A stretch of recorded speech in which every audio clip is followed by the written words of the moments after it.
అయినా శ్రీవల్లికి అబద్ధం చెప్పాల్సిన అవసరం లేదు. తను ఏం జరిగినా అబద్ధం చెప్పదు. అంటే దీనికున్న నిజాయితీ కూడా మాకు లేదు అని అంటున్నారా?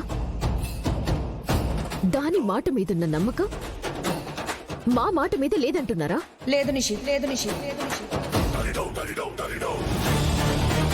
మీ మాట మీద నమ్మకం లేదు.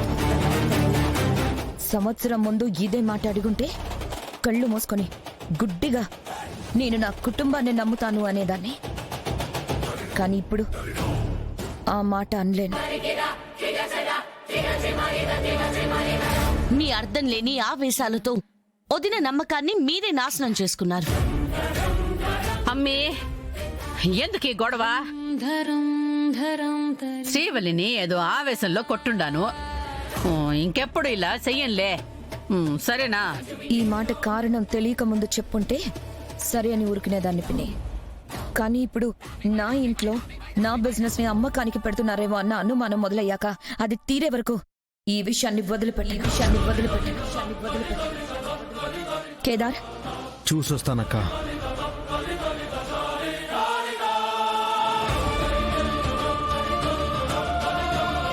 దాన్ని తిట్టి పంపిస్తే సరిపోయేది కదా అత్తయ్య. కొట్టి మన గుట్టు మనమే బయట పెట్టుకునేలా చేశారు. భయపెట్టడానికి కొట్టినా గానీ ఇట్ట మన విషయం బయట పెడుతుందని తెలిస్తే ఎందుకు కొడతా?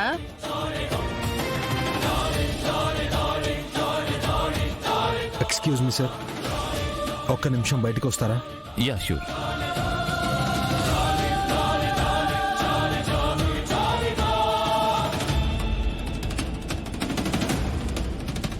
నిజం కాదన్నారు, అబద్ధం చెప్తుందన్నారు. మరి ఇప్పుడేమంటారు నిషి? ఇప్పుడు అబద్ధం చెప్పింది ఎవరు యువరాజ్? మరి నిజమేంటత్తయ్య?